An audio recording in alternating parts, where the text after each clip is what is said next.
All right. Thank you for joining us today for another episode of Harnessing Contrast, the simple podcast where we discuss the small details that make high performers and powerful companies stick out from the pack.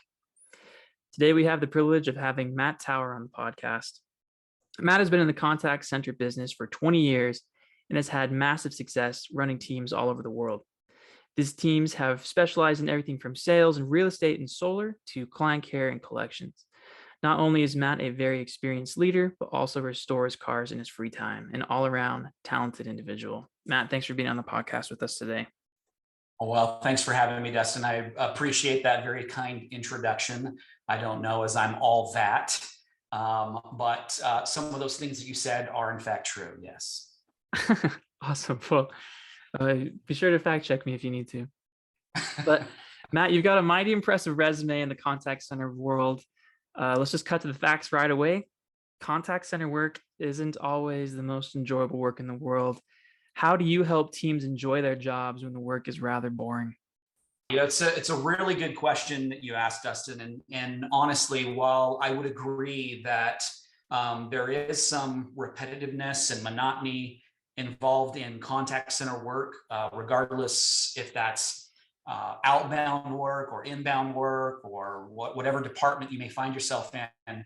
I've always been surprised by the vast number of individuals I've come across, whether it be insider within my career or outside, that have at some point in their lives done that kind of work, right? So Yeah. it's not necessarily something that's I don't want to say highly skilled. I think there is a large piece that people that are really good at it and that enjoy it, they do have a lot of skill, and they've been able to kind of not only bring innate skills to the table, but have over the years honed their skills to really be craftsmen, if you will, at carrying on a conversation. But it's not for everyone. There are some people that have tried it out, have done it for a year or two, maybe even 5 to 10 years. But there is this kind of level of burnout, if you will, where they say, okay, I've paid my dues, so to say, I've done my time, and I'm ready to move on to something different. Right. So there is a little bit of that, right? When you talk about, having, depending on the dynamic that you work in, what industry it may be, anywhere from 30 conversations a day to hundreds of contacts or conversations a day, there is a certain level of monotony to that. So you ask, while it's not the most enjoyable work, how do you help teams enjoy their jobs? So such that it's not that boring? Well, there is a certain element of enjoying the work that you do, right? Now, granted, I will give everyone, no matter what your career is, there is a certain level of monotony. There are just things that you are required to do. And that's why we call it work. That's why there are services Right. Yeah. rendered and pay is given, or compensation in whatever form, for those tasks that are completed, right? So work isn't like Disneyland. We're not paying to go and do those tasks, right? Regardless of the kind of work you find yourself in. But honestly, what makes things most enjoyable are not necessarily the work that you do or always the work that you do, but the people that you're around while doing those things. And so even if you have a relatively repetitive or boring type of responsibility, it's always more enjoyable when you like where you're at, you like the people that you work around, and at the end of the day, you find some sense of accomplishment or fulfillment in doing those tasks. So sometimes in a leadership position, what it takes is setting appropriate goals, having tasks or targets to achieve, and finding enjoyment in the journey and the achievement of those goals, right? Right. As well as just bringing some kind of lightheartedness, gamification, and fun, if you will, into the workplace. And that can be done through a myriad of different ways, whether it's the gamification of the actual work that you do, or just doing fun things in the office or in the environment, in today's environment where you have a lot of remote employees. Just really keeping open channels of communication and keeping things fun and lighthearted. Gotcha. Yeah. So I mean, I agree with you 1,000% on all of that. That work is work, no matter where you are, be it on the phone or answering emails, in a high up position or just a line employee position. But when you go to get your buy-in with your employees, where do you usually start? Well, I've always been a large proponent of the saying that they really don't care what you know until they know how much you care, right? So you've got to be able to build a relationship with any of your employees, and I say that from a leadership standpoint, right? But even as a fellow coworker, it's always going to be more enjoyable to work around individuals in which you have some kind of personal stake in the game, right? Now, you're not always going to like, right, let alone love or have some kind of personal stake, so to say, with everyone you work with or around. But you have to be that good corporate citizen. You have to be someone that you would want to work around or with. And if you portray that positivity, that better type of an attitude, it's going to make things always a little bit more pleasant. And again, if I could kind of come back to from a leadership standpoint, you may have all of the skill in the world, all of the experience in the world, and you may come into a situation where even with all that credibility, all that cred, so to say, coming into it, if you don't at least first attempt to build some kind of personal relationship and understand who it is you're working with or working for, it really doesn't matter. Any type of positive gain you get in whatever it is you're trying to achieve will only be short-lived unless you have that credibility, if you will, that personal stake. And so again, that adage, no one really cares what you know or how much you know until they know how much you care. You've got to create that personal bond. And that really is just getting to know people, asking questions, understanding who they are, what they like to do outside of work, what their hobbies are, and truly and sincerely be somewhat invested in who they are. And not only their professional goals and achievement, but maybe what they want to achieve and what they like to do outside of work, right? I always loved it when the people whom I worked for knew me more as a person than employee A or employee B. Right? If there was Right. some kind of skin in the game, it made it a lot better to come to work. And then also, too, when stakes were high, to be able to give that little bit more to achieve some kind of goal or task that we had either individually or as a team. Right. Yeah, no, I completely agree with that. And I think that's true in any industry, and it's become more difficult as people are now remote. That's kind of a more difficult relationship to build over Zoom. But Yeah, I couldn't agree more because you're lacking those kind of like impromptu ad hoc opportunities for just like water cooler talk, right? right, When it's remote and it's electric, if you will, electronic, right, over the web, it's almost like things have to be much more scheduled and it's less kind of off the cuff and impromptu. So it is. It's a necessary in today's workspace. It's a necessary skill to have, but you can't rely on just these impromptu type of like, hey, how did it go last night? On your date or whatever, or what did you have for dinner? Or, hey, I know you're doing X, Y, and Z. How did that go? You still can do that, but it's a little bit more structured than that kind of like office free flow environment can facilitate and enable. yeah, I couldn't agree more. You once, I guess, just for the listeners out there, there was a season where I worked for Matt Tower for a bit, and he offered me a lot of great counsel during that time. And Matt once told me, and I'd love for you to speak to this, Matt. You asked me, Dustin, are you familiar with MBWA? And I was like, what is that? Some sort of sporting event? I didn't know what I was talking about.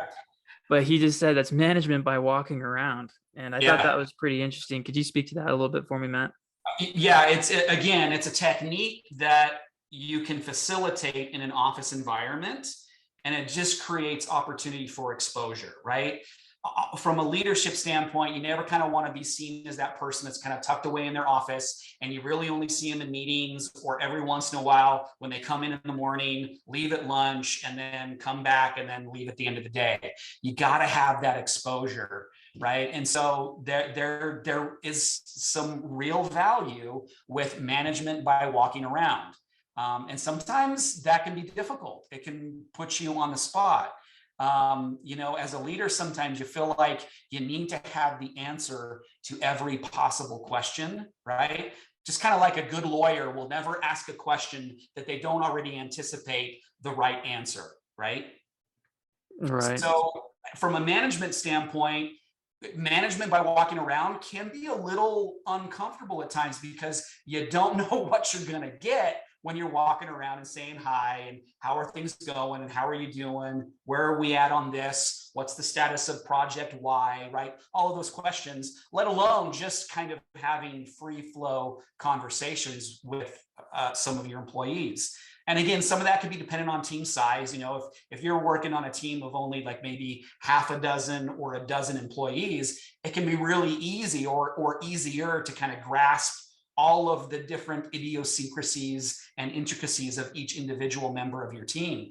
But from a contact center standpoint, when you're dealing with, at many times, large team sizes of potentially hundreds of employees, that can be a little daunting and a little intimidating to kind of like, all right, I don't know what's going to happen, but I'm going to walk around and say hi to everybody, create some exposure, and I don't know what I'm going to get, but here we go. I'm ready for it, and we're going to do it. Yeah. No, it's kind of like fishing. You just go out there and you have no idea what you're going to get. And it That's can absolutely right. be disappointing. It can be alarming. I was walking the floor once and got talking to an employee that was kind of sour. And she kind of tore apart everything I had put together to train her. And I don't think she realized she was hurting my feelings, but I was like, wow, well, this is management by walking around. Right. This is a little alarming. Well, Yeah. feedback is always a gift, right? Whether it's good or bad, it's always a gift. And sometimes you do Definitely. have to eat a little bit of humble pie because the feedback isn't the greatest, but that's always an opportunity to improve and do things differently. Right. And that's feedback that I wouldn't have gotten otherwise if I wasn't out with the Yeah. employees on the floor. And definitely. So just changing gears here a little bit. Oftentimes when there's budget cuts or budget rearrangements, contact centers are usually the first to be affected. Let's just say, for instance, like an example here, there's a cut and the equipment that is given to employees for use is downgraded. Cheap headsets are passed out, cheap computers, cheap chairs, etc. In your own experience, Matt, how do you balance telling your employees the facts about the state of the business and keeping them around to work the job? Yeah, that's a tough one, Dustin. It really is. And I've been in those situations before, and they're never easy. Not only situations that you explain in terms of like maybe cutbacks in equipment and materials, things that actually help you do your job better. But I've actually been on the end of actually doing, workforce reductions where we've got to cinch the belt financially so tight that we're looking at cutbacks and layoffs, right? And that is a difficult message to deliver. And it's an even more difficult message to receive. And I've been Right. on both ends of those before. But with regards to maybe some cutbacks financially, really honesty is always the best policy, right? So even though there may be some cards from a corporate standpoint that you do need to play a little bit closer to the chest, you can never fault for being just straightforward and honest, right? And so if financial cutbacks are needed such that we've got to cut back on equipment and materials that help us do our job better, you lay it all out. Here it's opening the kimono. Here we go. Here's what we're dealing with, right? Yeah. And honestly, the more you can get your employees to buy in to possible and potential solutions, the better off you're going to be in the long run and the short run, right? No one Right. wants to feel like they're being, played or the wool pulled over their eyes, right? Now, there's always a timing in those kinds of decisions that are made and messages that have to be delivered.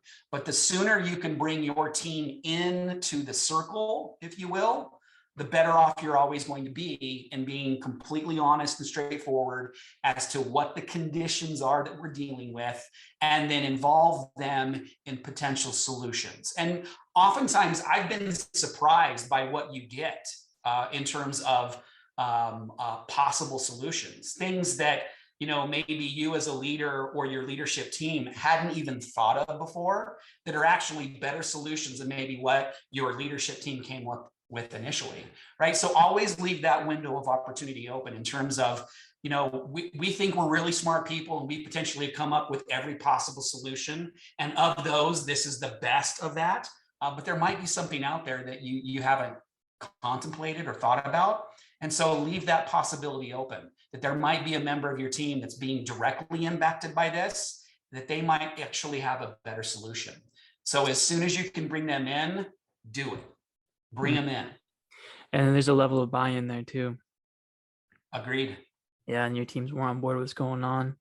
But I mean, in these kinds of circumstances, have you ever just kind of stepped back and encouraged your employees to move on to bigger and better things? Have you ever experienced that? Well, I would not necessarily in those kinds of situations. I mean, if you've honestly got someone who doesn't like the message, can't see the forest through the trees, and is disgruntled by what's going on, and the better solution is for them to move on, there's nothing wrong with giving that kind of advice and encouragement that maybe the right thing to do is to help them find something better for them, right? Right. Now that message is always better. And again, if anyone's ever come to me that I work with and for, to say, hey, I just got a really good opportunity and I think I'm going to take it, I would never be one to say, I don't know, man, have you thought about that? You might just want to stick around here for a little bit longer, right? To try and eke out a few more quarters of, their performance, right? If they're ready to move on, they're ready to move on.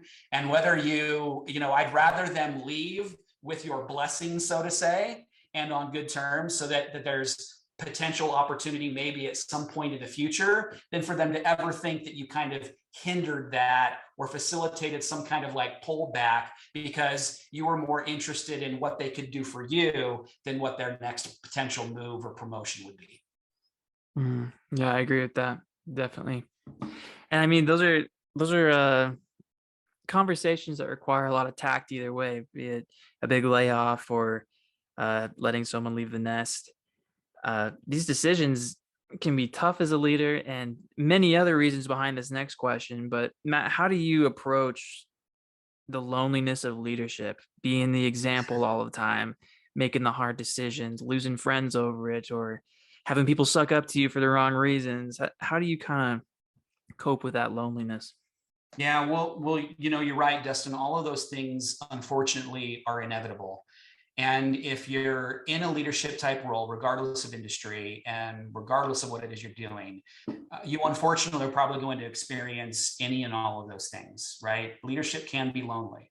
Doesn't necessarily have to be, but it can be, and it often is.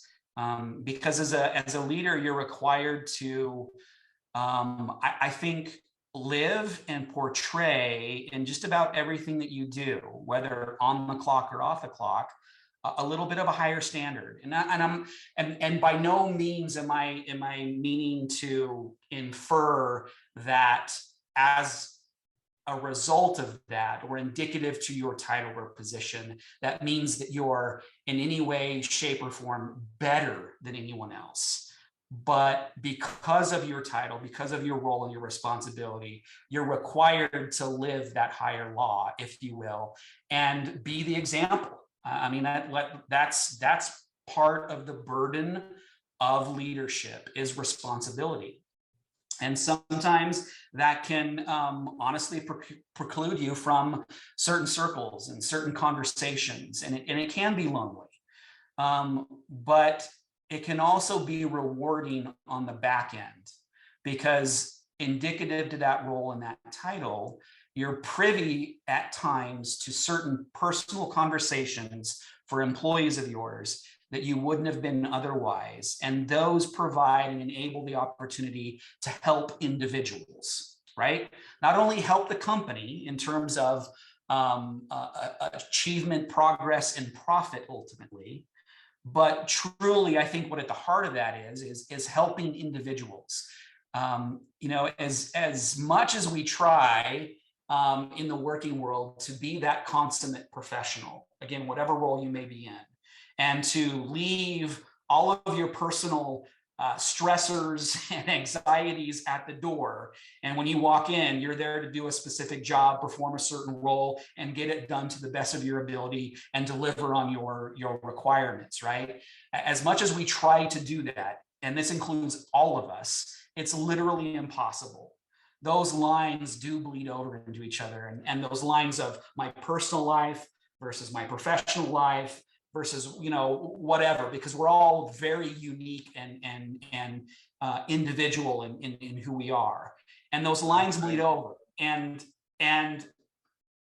yes, leadership can be a burden, but it can also be a huge blessing because of the opportunity that it also provides to get to know individuals and help them not only in their professional pursuits, but also in their personal pursuits, because oftentimes personal problems interfere with their productivity at work. And I've been literally surprised many times. Now, I won't get into any specifics, because I think that then would betray certain confidences in having some of those conversations. But I've been regularly kind of surprised and amazed by what people will tell you is going on in their life, simply as I don't want to say a cry or a plea, but a request for help. Yeah. And when you can help them with those things, it improves their lives overall. And a really nice side effect to that is that a lot of times their work life improves and their work productivity improves as a result of that. Yeah, And so it's absolutely. definitely a win-win. Yeah. If I understand you correctly, I mean, there is definitely a lonely aspect of leadership, but as a leader, if you're extremely lonely, you're probably doing something wrong. That's kind of what I'm hearing. Yeah, I would essentially agree to that. I mean, I would say if you're extremely lonely, or if that's, burdensome to the point where it just, it absolutely stresses you out, leadership might not be the role for you. That's And where you might need to change some things in the way you comport yourself in the office place, right? I would say to that person, you probably need to open yourself up a little bit more and be a little bit more vulnerable to the people around you. That's okay. Yeah, and I think it gives you even more strength with your team too, if they're willing to see that you've got weakness and you're willing to admit it to them. I think it builds great trust. And of course, there's a line there. You don't want to get carried away with those confidentialities, but I think it builds a great team to have that kind of relationship.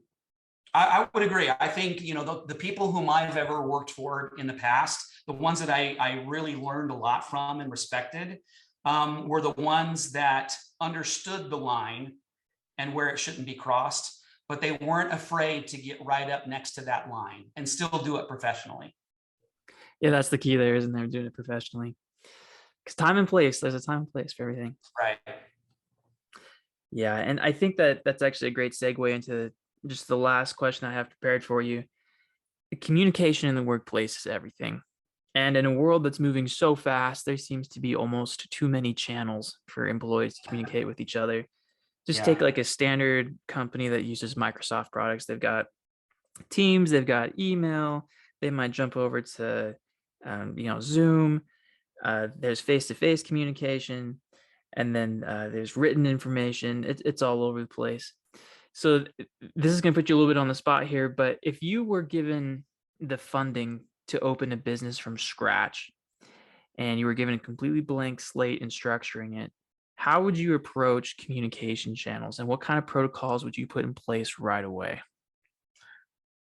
Well, that's a really complex question, because and if I understand your scenario right, you're talking about a startup, right? So a relatively small organization, let's just say, at least initially, right? You're starting a business. So let's just say you have 20 employees or less.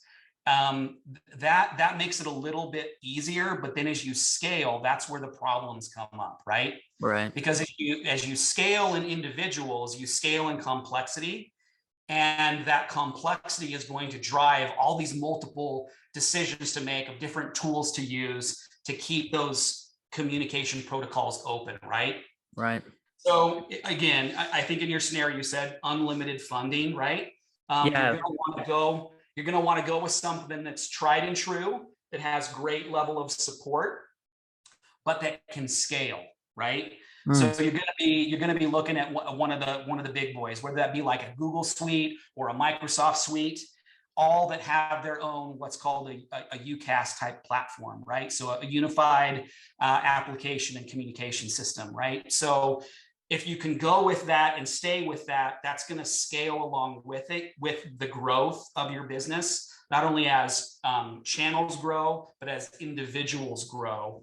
And then really, it would be a struggle, but because you're constantly going to get bombarded by, oh, we should use this tool. Let's use Slack, or this new app just got developed and I think it's great and it would integrate. But that's also one of the cool things with technology these days is there's a lot of tools that are being developed, and along with those tools being developed, we're getting really smart at developing integration tools with those applications, right? So even though you go with something like a Google Suite or a Microsoft Suite of communication tools, and that's a combination of not only your phone system, inter office and intra office, so outbound, inbound, but you've got all your other forms of digital communication, whether that be chat, web chat, SMS, email, etc. Right? So if you've got all one, and in a video chat, right? So if you got all one platform, the constant struggle is to keep it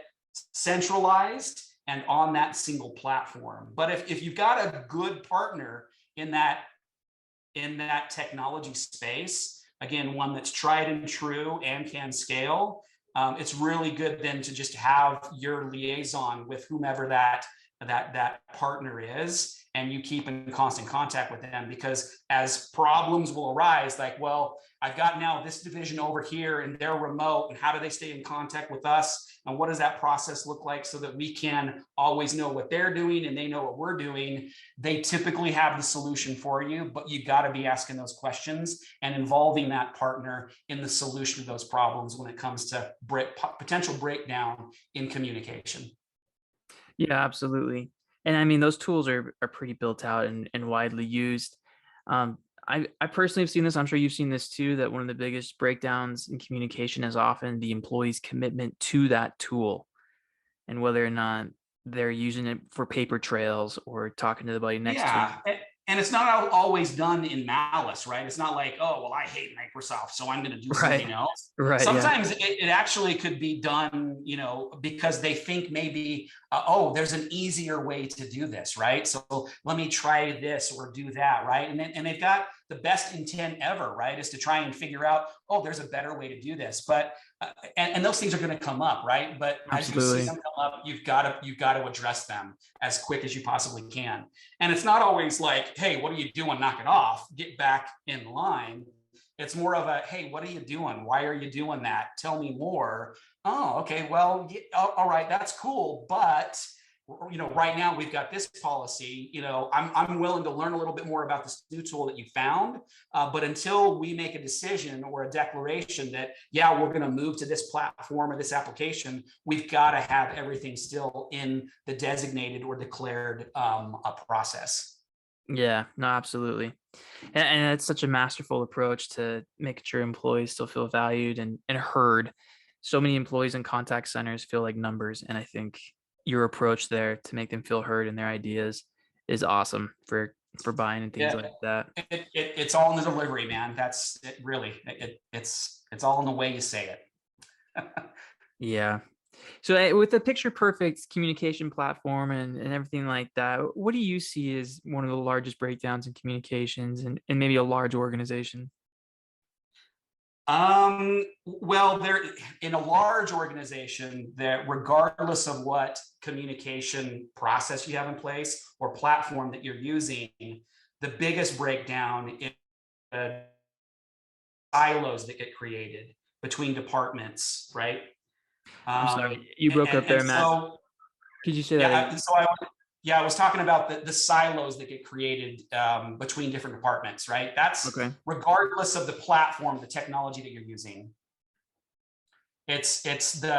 Our innate kind of like comfort that I think is part of our human condition to create these silos or these barriers or walls between different departments, right? So as Yeah. department A, we do this over here, and this is my job. And so you over there, you don't know what I do, and so just stay out, right? Right. Right. But the reality is all of the pieces of the puzzle have to fit together, right? They do. Like cogs in a machinery, right? In a Right. gear. And so really the best thing I think as you scale and companies grow and they get larger is to create opportunities for the different departments to talk openly with each other.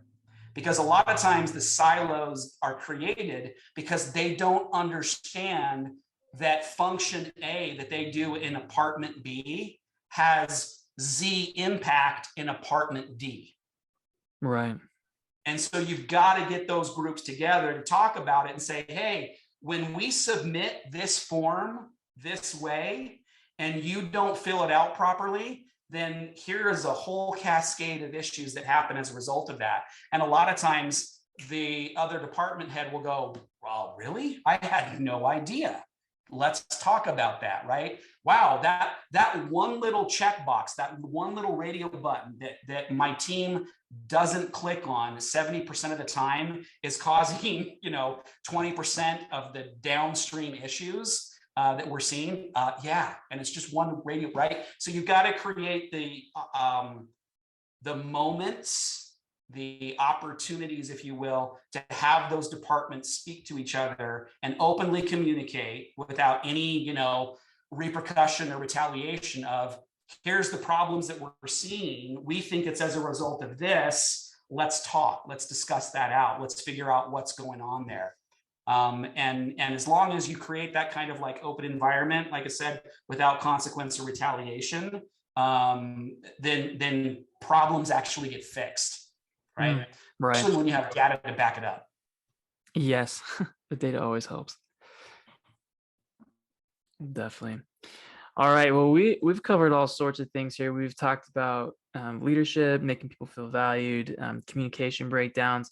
I was hoping to ask a wide variety of questions here, Matt, to show off your expertise. Did you have any closing thoughts about just leadership in general that you'd like to share with the audience?